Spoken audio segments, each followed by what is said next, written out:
guys, and welcome back to my channel. It's another reading vlog. I'm already so happy because I've already started reading my books that I'm going to be reading this week. And yeah, it's going to be a full week of cute Christmas reads. Yeah. So I started out by where I'm reading this one right now, Terry Blackstock, Catching Christmas. This is it's so funny. So first of all, within the second page, it talks about the guy Finn. He's a cab driver. And it's the first, I guess, whoever he's driving in the cab. It doesn't say who their name is, but they were like, "Hey, you look like Luke from Gilmore Girls." And he's like, "No, I don't get that a lot." But in his internal monologue, he's like, "Everybody tells me this." So now I'm like, when I'm reading his point of view, I'm visualizing him as Luke from Gilmore Girls. And he literally acts like Luke from Gilmore Girls too. He's like super grumpy, but like with a really sweet heart. So after that, he's, there's somebody that he's called. They've set up a cab to come pick up this lady and take her to her, doctor's appointment.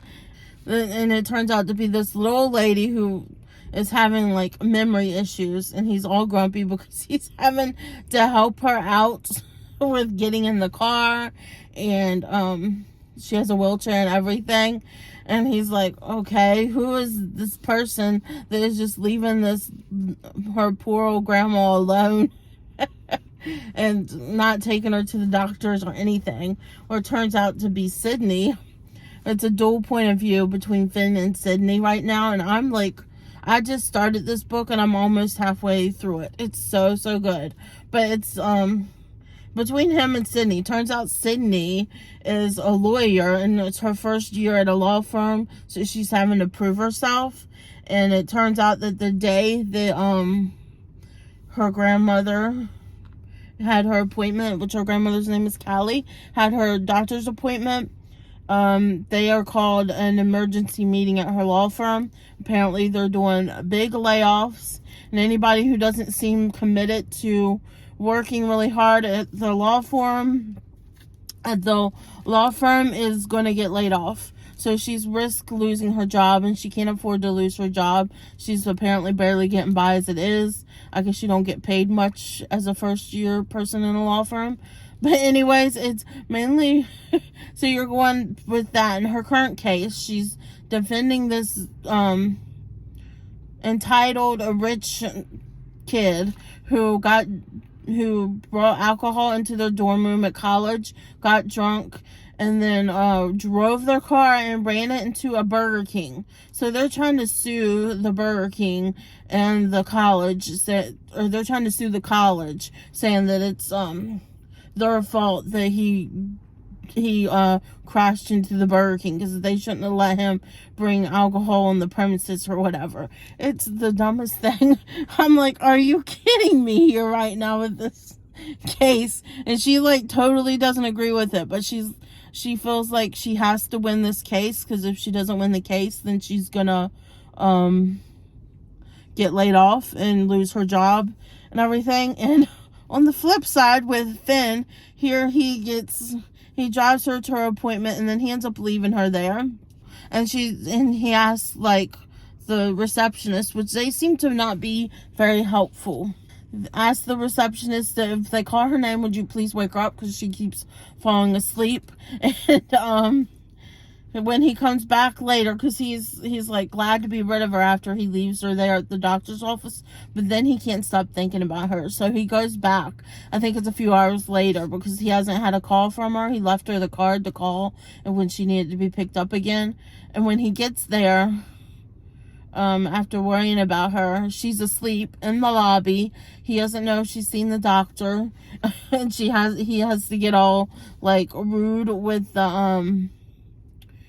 the receptionist, because they're kind of like not even worrying about her, and they're like, "It's not our job."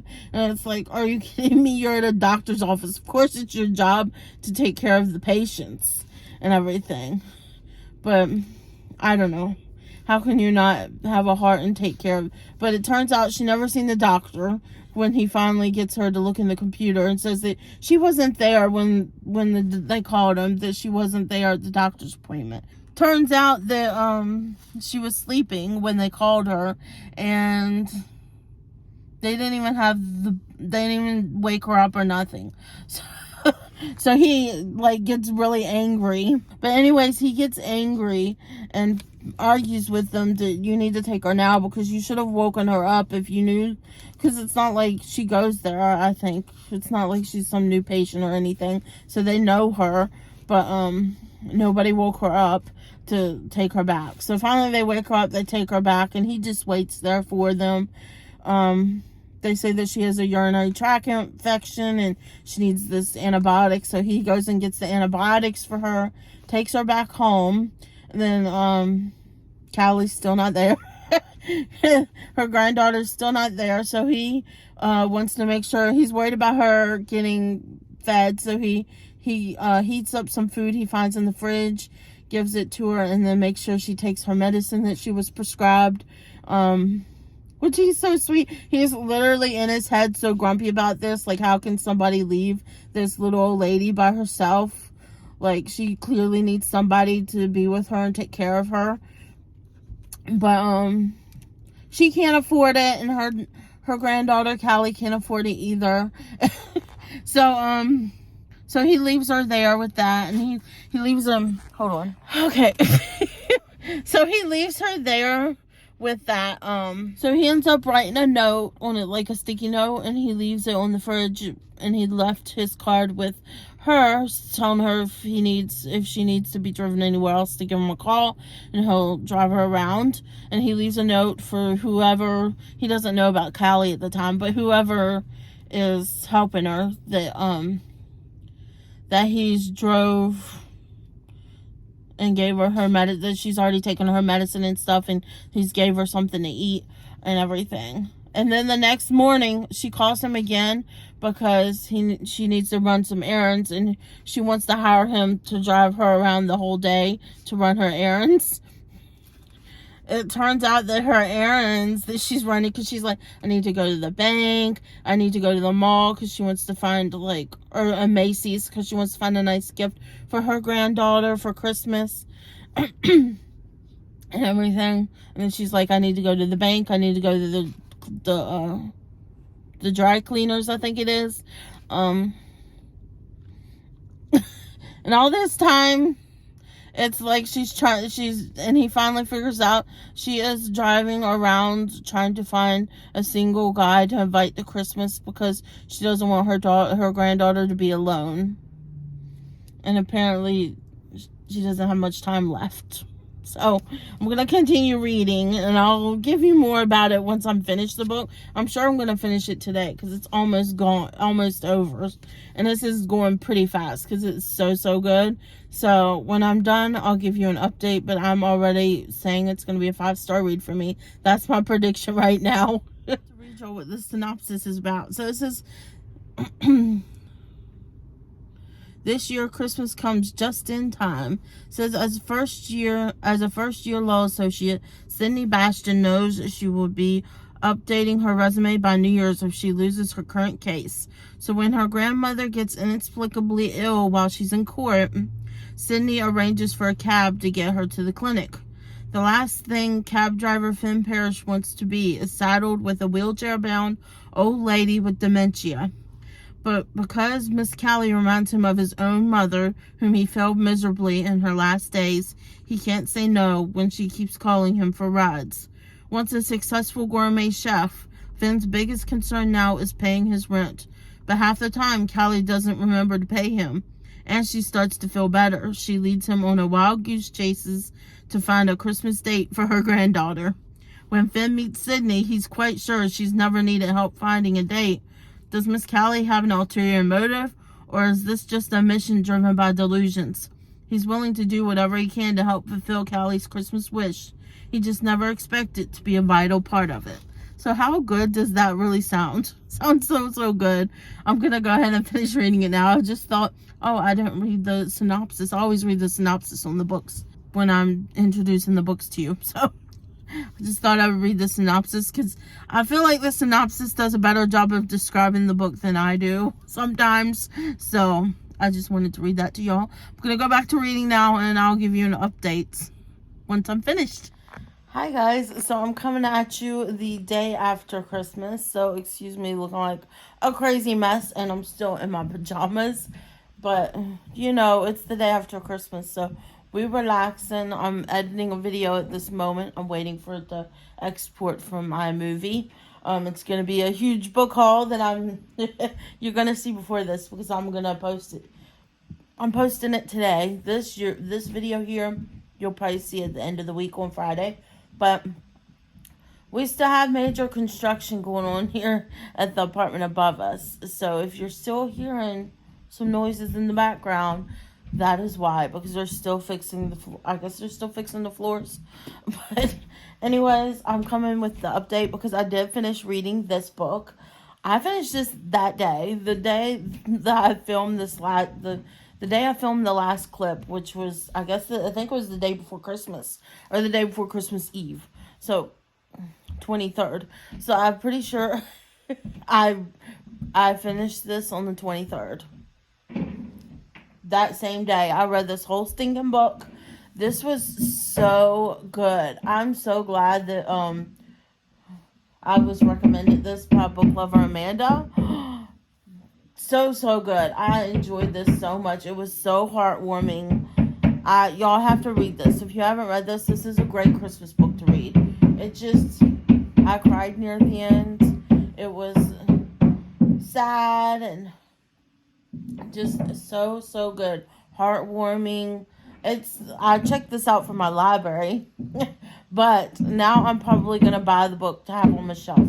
That's how much I loved it. Because I'm probably going to read this every Christmas now after this. This is the first book I've read that this is like 1,000,000 stars out of 5. I would give this. So good. It just really, really touched my heart. And I really, really enjoyed this. And it was a Christian Christmas book.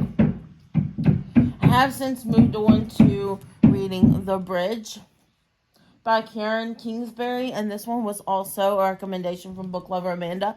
I haven't read too much into it. I was trying to read the first chapter, but I didn't get too far into it because Christmas festivities. We celebrate with my family on Christmas Eve, and then with my husband's family on Christmas Day. And this was the result of me trying to do a little bit of reading Christmas Day, which didn't really happen. I got a little bit of reading here and there done, but not as much as I would like. So I'm hoping to finish this within, because it's just as small as the last book. So I'm going to do some reading here once I've finished uploading my video to YouTube and everything. I'm watching some, right now I'm watching some Vlogmas videos. I like watching Sarah Ray Vargas and Alexandra Rodriguez. I am all caught up on book lover Amanda's Vlogmas. And I like, those are the 3 main ones that I've been watching and keeping up with. I haven't been keeping up with anybody's but book lover Amanda's, because I've been going through the daily devotional, the Advent devotional, Star of Wonder by Angela Hunt. I've been going through it and reading that with her, and also reading like a chapter in my Bible from Luke. I went through the whole month reading chapter of Luke. I finished that on Christmas Eve, and then I started reading, now I'm starting to read into Matthew, because it also has some of the Christmas story in it also. So I have been doing more reading of my Bible recently, and I have to actually thank book lover Amanda for that, because it's kind of like, I don't know, it's been like reading with her and doing the daily devotional with her has held me more accountable to doing it myself. And now it's almost gotten to where I've been doing it the whole month. It's almost gotten as a habit for me. So now I'm just doing it on my own. So now I'm just kind of doing the reading on my own. So anyways, here we have The Bridge by Karen Kingsbury. I already got off on some other tangent. I'll read the synopsis for y'all so you know what it's about. Molly Allen lives alone in Portland, but she left her heart back in Tennessee with a man she walked away from 5 years ago. They had a rare sort of love she hadn't found since. Ryan Kelly lives in Nashville after a broken engagement and several years on the road touring with a country music duo. He can still hear Molly's voice encouraging him to follow his dreams. Molly, whose memory stays with him, at least he can visit the Bridge, the oldest bookstore in historic downtown Franklin. And remember the hours he and Molly once spent there? For 30 years, Charlie and Donna Barton have run the Bridge, providing the people of Middle Tennessee with coffee, conversation, and shelves of good books. And even though dismal book sales and the rise of digital books, then in May, the 100-year flood swept through the Franklin and destroyed nearly every book in the store. Now the bank is pulling the lease on the Bridge. Despondent and without answers, Charlie considers the unthinkable. Then tragedy strikes, and suddenly everything changes. In the face of desperate brokenness and lost opportunities, could the miracle of a second chance actually unfold? The Bridge is a love story set against the struggle of the American bookstore, a love story I will never forget. So it just sounds really, really good. Sounds like it's gonna be like a cute, heartwarming book, like this book. So, yep, I'm gonna read some more of this later. Once I've finished or started my video uploading to YouTube. It's almost done exporting from iMovie right now. So once I get my video uploading to YouTube, I'll read some more of my book. Yeah. And then I'll let y'all know what I think of it once I'm finished, because I'm sure I won't give any updates during, because it's such a short book. I could read this within a day, I'm sure. But I'll probably be back maybe tomorrow for an update. But yeah, I'll see you guys then. Hi guys, so that last clip was kind of a big fat lie. This is now January 4th. So it's been quite a while since I've updated you guys. I quickly realized that I wasn't going to be able to finish the one book that I was reading in time for me to upload my video last week for my reading vlog. So I decided to just combine 2 weeks. And here we are now. I'm going to probably edit this video and upload it tomorrow. But I do want to quickly go over the books I have been reading that I haven't been talking to you about. So, The Bridge was the last book I was telling you about reading. This book was so magical. I already posted my review on my Instagram. So if you're not following me over there, you should, because most of the time you might see the review over there before you see it here. But this was so cute. It almost gave me It's a Wonderful Life vibes, just because at one point it seemed like he was hopeless, the owner of the bookstore. He felt like there was nothing that was going to save his bookstore, and he felt like, I don't know, I guess he felt like he wasn't going to be the person he was without his bookstore. So, in the fit of that, besides they were getting ready with the bookstore, he was getting ready to lose his house and pretty much lose everything at that time.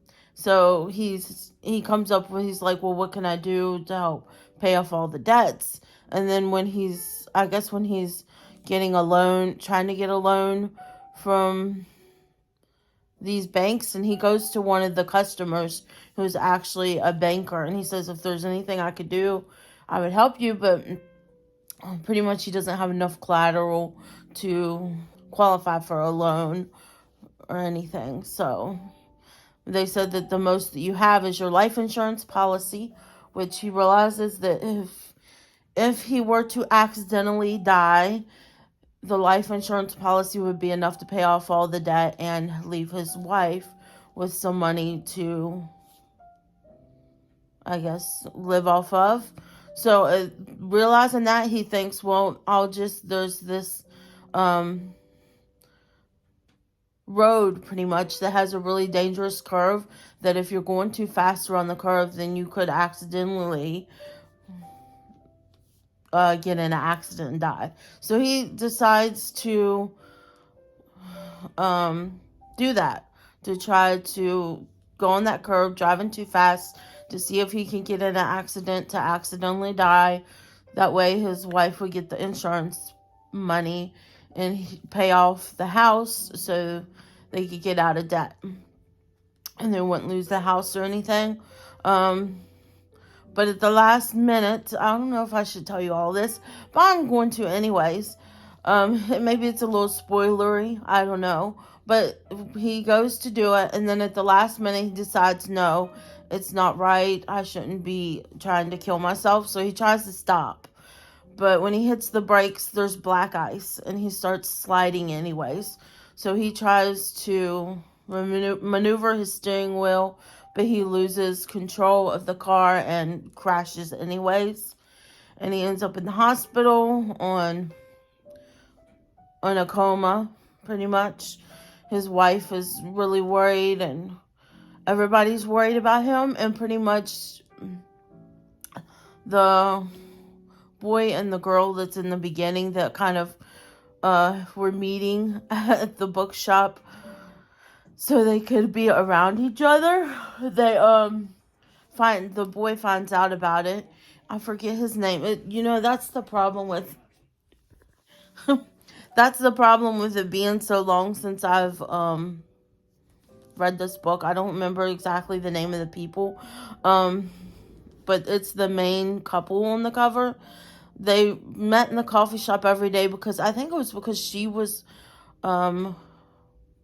her family was rich, and she was expected to marry somebody else who is also rich when she came back from college. But then she met this guy while she was in college who was not rich, and he wanted to play guitar, I believe it was, and do music.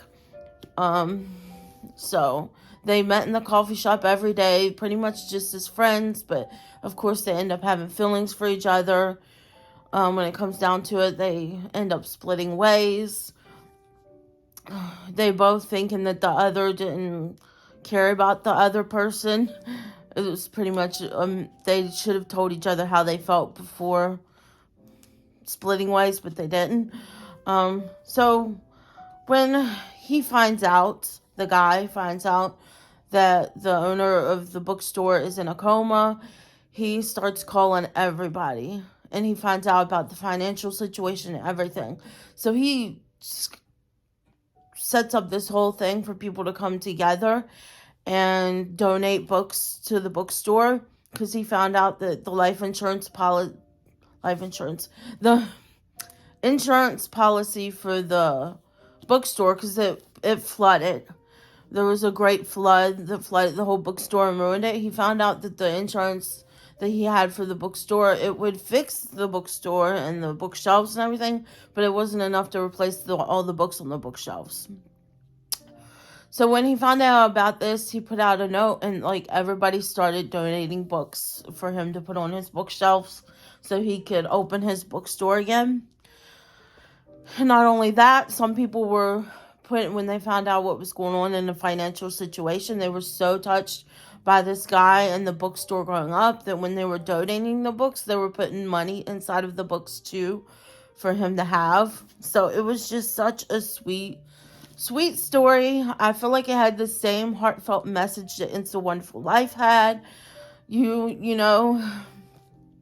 really, really enjoyed this. This was a 5-star read for me, so I really enjoyed this. So coming off of this one, I went into Debbie Macomber's Mary and Bright, and it's a story about a woman named Mary and a guy. His last name is Bright. I'll read you the synopsis.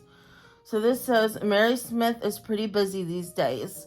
She's taking care of her family, baking cookies, decorating for the holidays, and hoping to stay out of the crosshairs of her stressed and by-the-book boss at the consulting firm where she tempts. Her own social life is the last thing she has in mind, much less a man. Without her knowledge, Mary's well-meaning mom and brother create an online dating profile for her minus her photo, and the matches start rolling in. Initially, Mary is incredulous, but she reluctantly decides to give it a whirl. Soon, Mary finds herself chatting with a charming stranger, a man with similar interests and an unmistakably kind soul. Their online exchanges become the brightest part of her day, but meeting face to face is altogether different, and her special friend is the last person Mary expects or desires. Still, sometimes hearts can see what your eyes cannot. It's in this satisfying seasonal tale, unanticipated love is only a click away. So I really enjoyed this.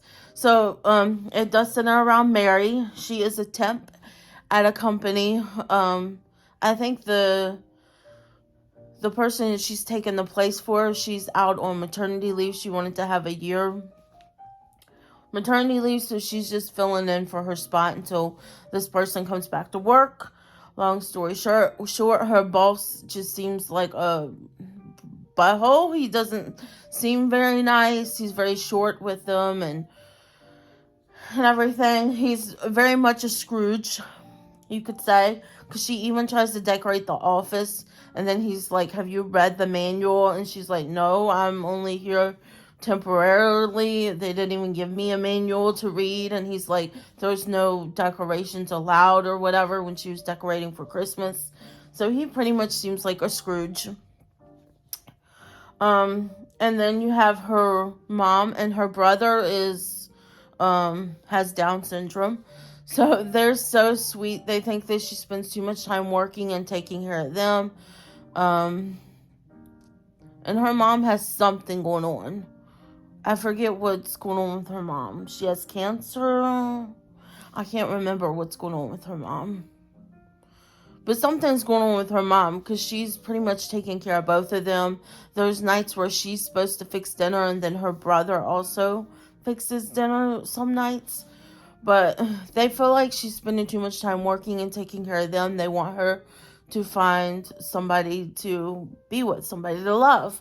So her mom and her brother sign her up for an online dating website, and they don't even put her picture is on the dating profile. They put a picture of the dog, hence the dog on the cover, on the dating profile. So that's Mary. And the other thing is that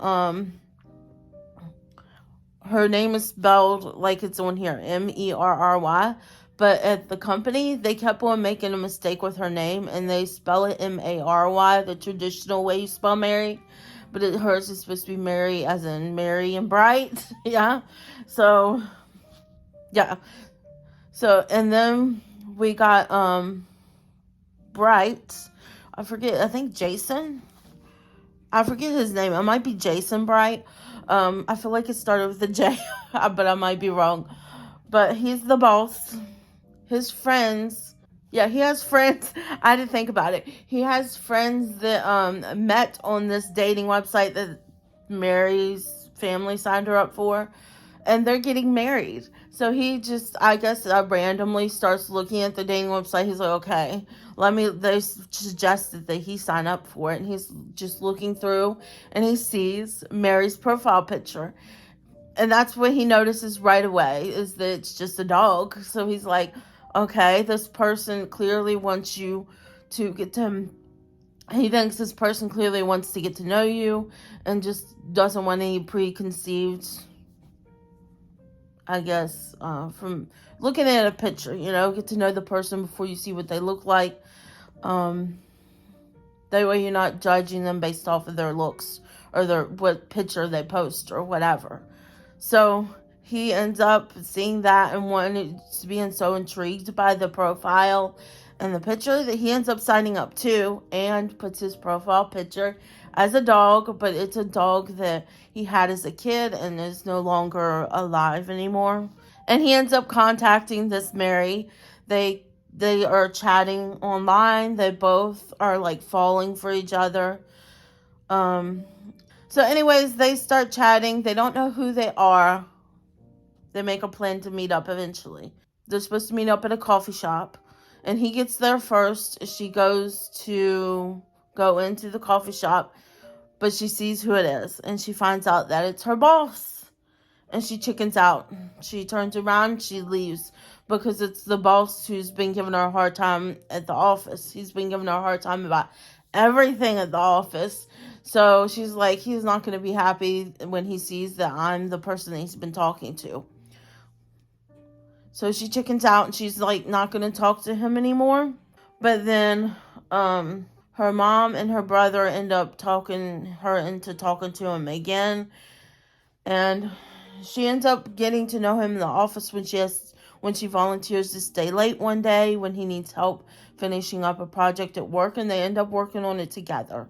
So she gets to know him a little bit more, and she sees a different side to him and starts to like him, even her boss, like him.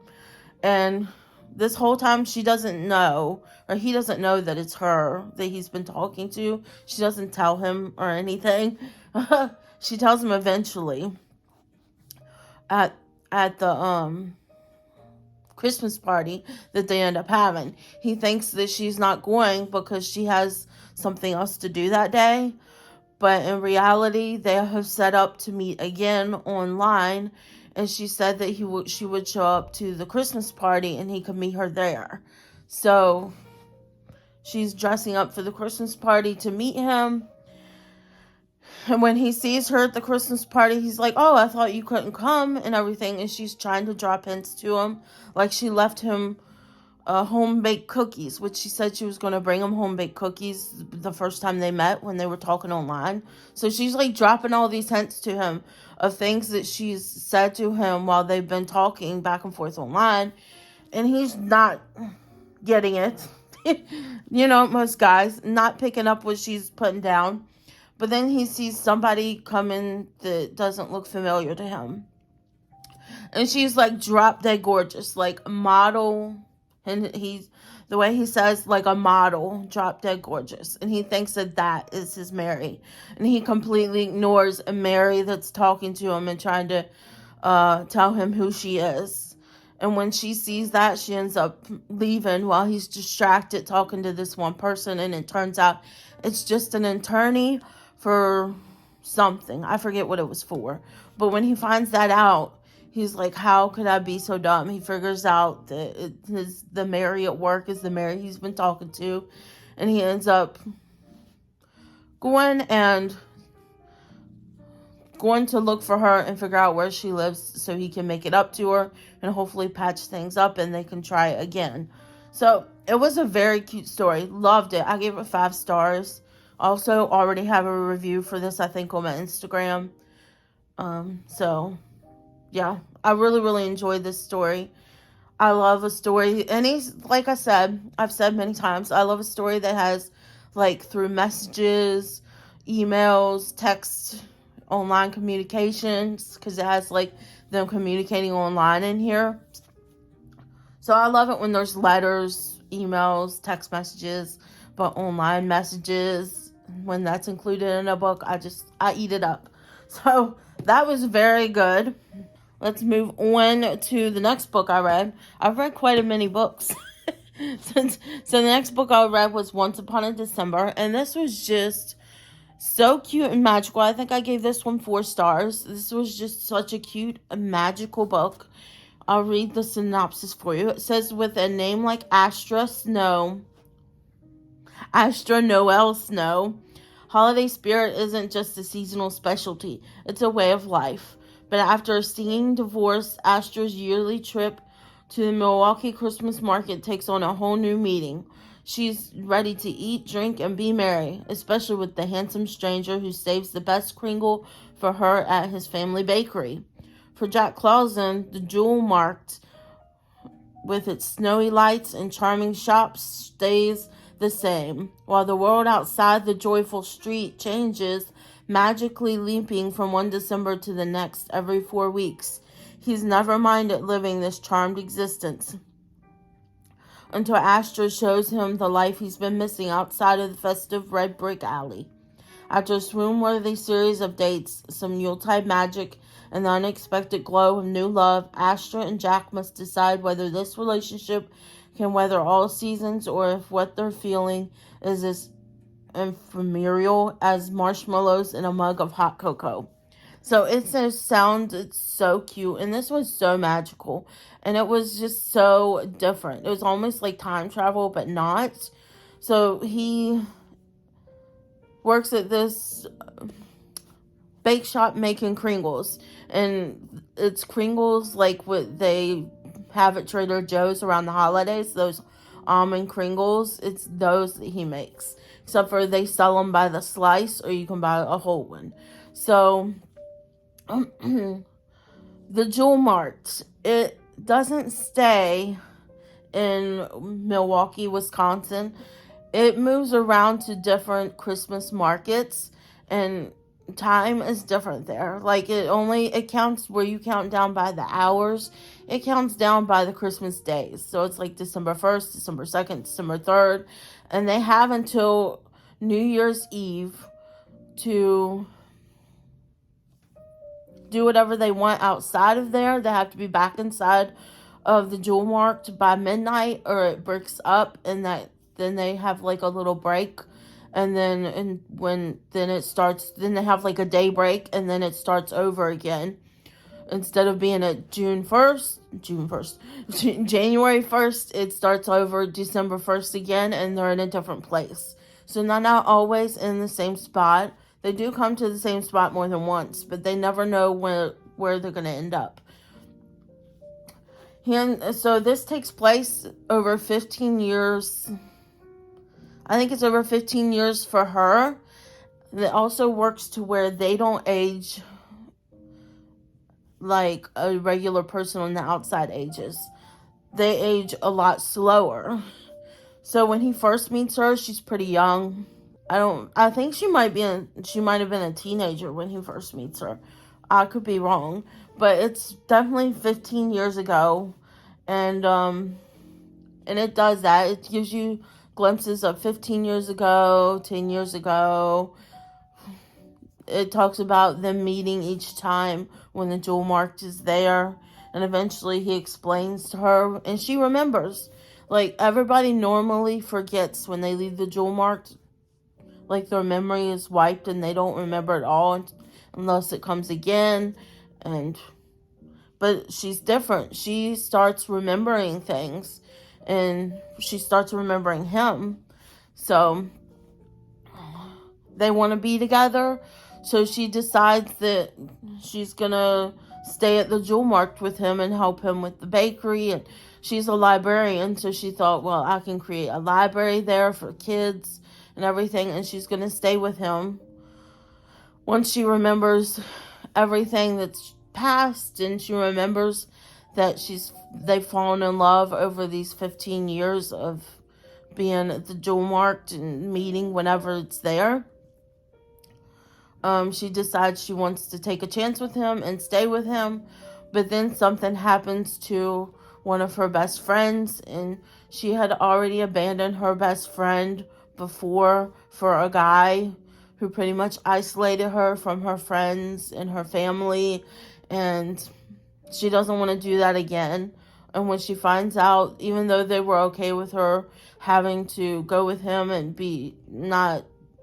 have contact with her family or her friends, she was going to be okay with it until something happened to one of her friend's husbands, and she has children. So she tells him, I'm sorry, but I have to go. And it's like, this is at New Year's Eve, and it's almost midnight. The clock is already donging, the warning bell of when the wall breaks up. The clock dongs like 10 or 15 times, I think it says. And that's when the wall breaks up and you can't get back in, you can't get out. So she tells him, I'm sorry, but I have to go because I can't. I've already abandoned them one time and my friends need me. So she leaves him. They say goodbye. She hopes that they can see each other again at the next market, wherever that is. But yeah, and eventually so they end up leaving, and she ends up staying with them, and she ends up just being sad and missing him and can't stop thinking about him. And something happens with her that she ends up getting in contact with there's people that they are in contact with on the outside world. They can always contact them from the people from the jewel mart. So she ends up contacting one of the guys that can be in contact with the jewel mart no matter where it is. Yeah, I really, really enjoyed this book. It was just so sweet and cute, and it just had this magical thing to it. It really felt like a cute Christmassy book. It was a cute, whimsical, magical read for the Christmas time. I definitely think it was a good book. I gave it 4 stars, mainly because even though it was really cute and I enjoyed it, it took me longer to read. Normally it only takes, especially romance novels, it normally only takes me like a couple days to read them. But for this one, I was on it quite a while, and I don't know if that was just because it was Christmas time and I was busy with Christmas, so I wasn't getting as much time to read this. But, yeah. I did enjoy it, though. I would recommend you read it for Christmas. I think it was just so cute. But, yeah. Now moving on to my current read, which I haven't finished yet. And this one I've also been reading for a while, and I'm like, do I want to keep reading this? Should I take a break from it and switch to something else? But right now I'm reading The Christmas Wager. It says, Let the Holiday Games Begin. And it's by Holly Cassidy. And this is a romance novel. So this one says, first rule of Maple Falls holiday games, don't fall in love with the enemy. It says when LA-based real estate developer Bella Rouse arrives in the sleepy mountain town of Maple Falls, she has one mission, to acquire the local failing Christmas shop. Always Noel, securing the promotion of her dreams. Nothing can get in her way, except the shop owner's stubborn grandson, Jesse Harrison. Both refuse to budge until an unlikely wager is struck.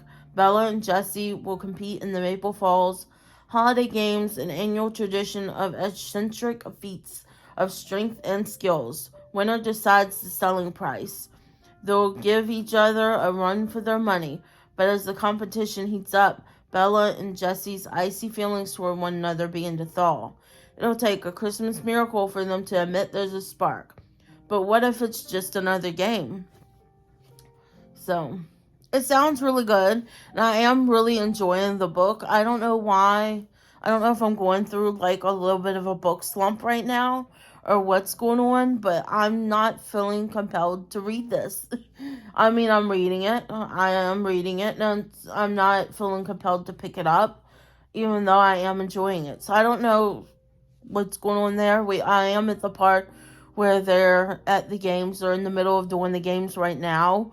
The first part of the game was a baking competition, and they had to figure out the mayor's favorite Christmas movie and bake something out of it. And they were almost done baking their finished baking they got 4 hours to do it.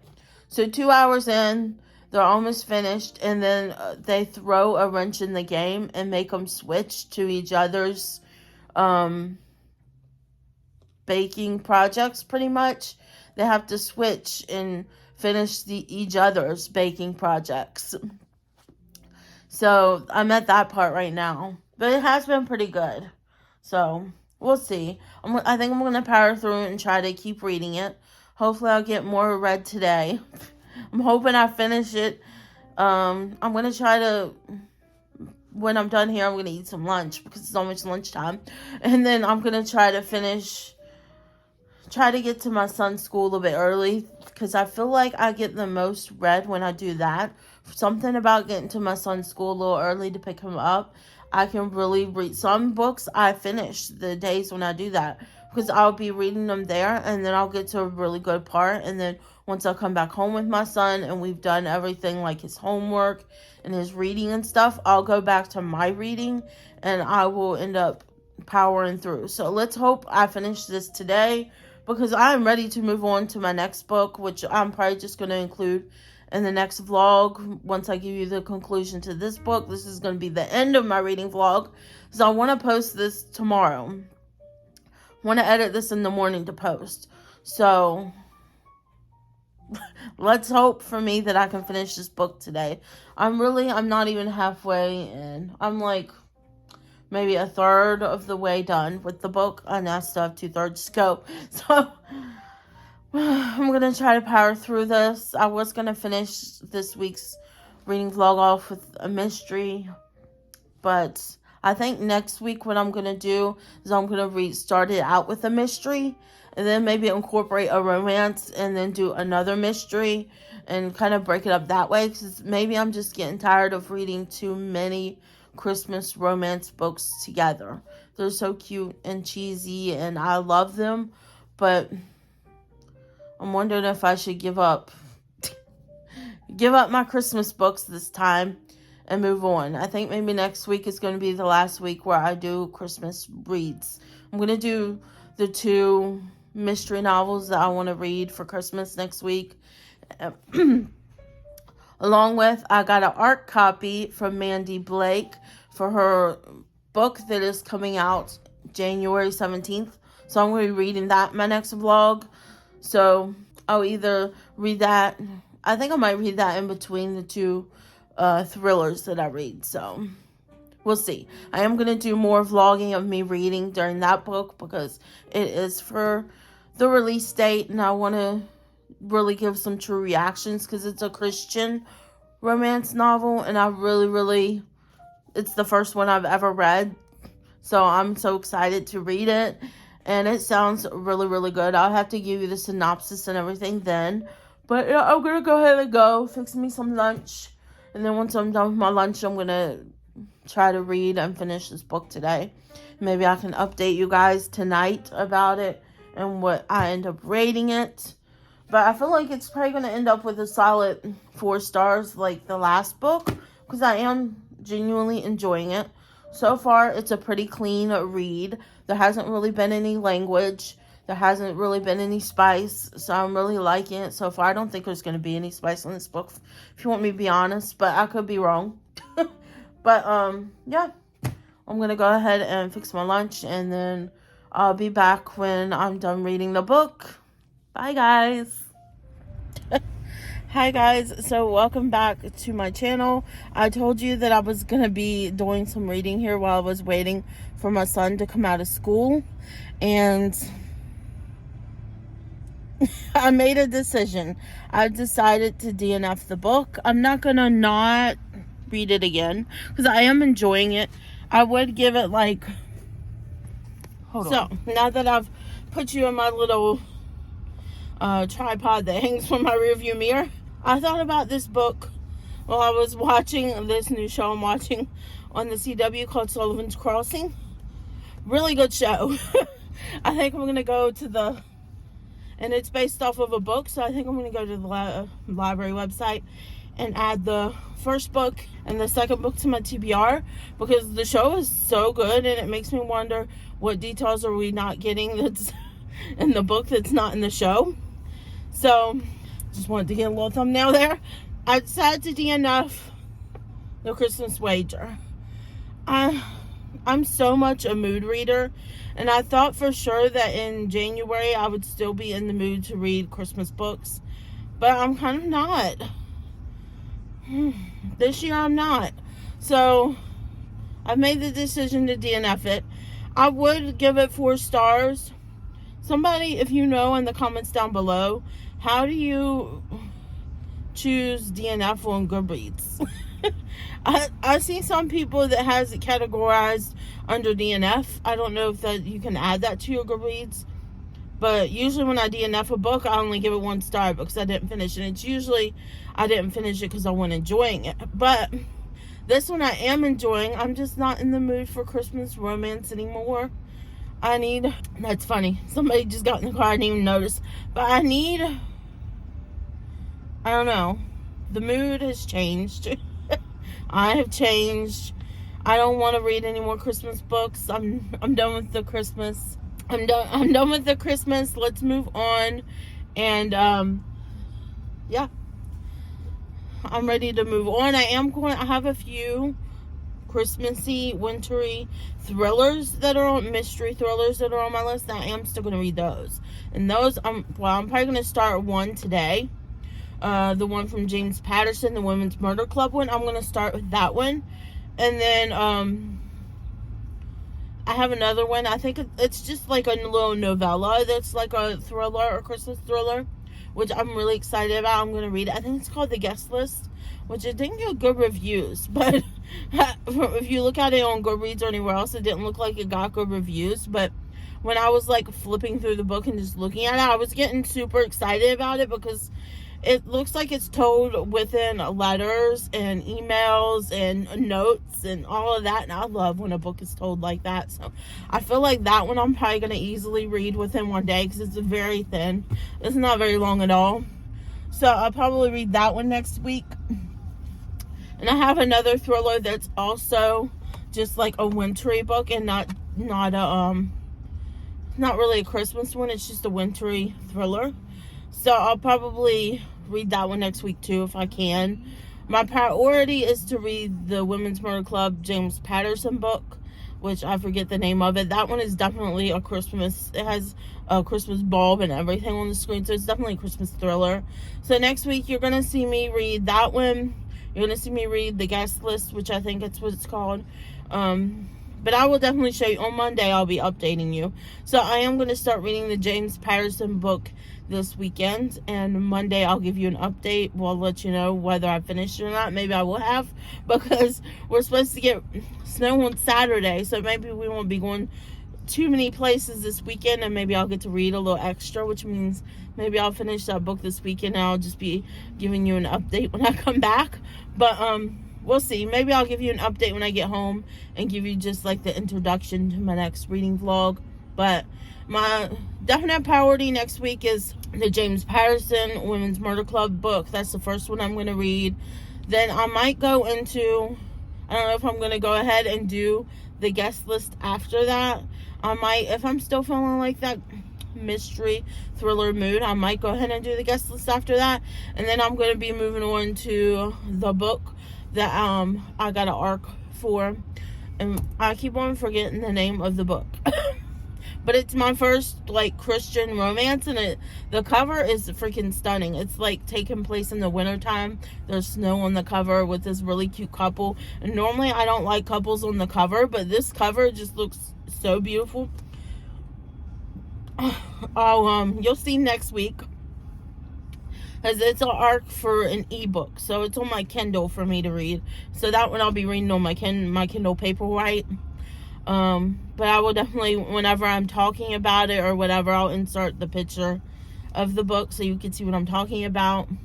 But I am really looking forward to reading that one, just because I don't know if it really takes place. It has to take place in the winter from the cover, but it doesn't say nothing about the winter. But when you read the synopsis, it doesn't say nothing about the winter. But it definitely takes place in the winter. You can tell from the cover that it takes place in the winter. So I think it'll be a good wintry read. And then I'm going to go ahead and start looking on my, looking at my library's website and seeing if I can find just like some wintry, like cold feeling books that I can add to my TBR to see if I can get them in next week, see if there's any available. But other than that, yeah, I want to read the Wilder, The Simple Wilds. I forget what the name of it is, but it takes place in Alaska. I think it's a romance too, but it takes place in Alaska, which wintry, cold. But anyways, that's enough talking for now. I spent enough time talking to you guys about these books. I really did enjoy this last week of me reading Christmas books.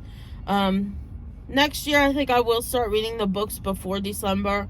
I wanted to do like a whole reading Christmas books in December, and then I got backed up from my fall TBR that I ran into my winter and Christmas TBR, so I didn't get to read as many Christmas books as I wanted to this season. So hopefully next season I will have it more organized, especially now that with Christmas and everything, I got myself like a reading book journal. So hopefully that'll help me keep it more organized and what I like. I'll probably start journaling this next week in it and writing down the books that I'm doing, the books that I'm reading, my rating, what my thoughts are, any quotes that I really like in the books. So, yeah. Anyways, I hope you guys enjoyed this video. I know this one has been kind of a boring one because I haven't really been given too many updates and not in between the books or anything. But I did kind of give you like my little review of every book and what my rating was and whether I would recommend it, you read it or not. So if you like this video, please give me a thumbs up down below. And if you're not yet subscribed, I would greatly appreciate it if you would consider subscribing to my channel. And next to the subscribe button is the bell. You can ring that to be notified of all my future uploads. I hope you guys are having a day-night weekend, whenever it is you're watching this. And I hope you have a blessed day. Bye, guys.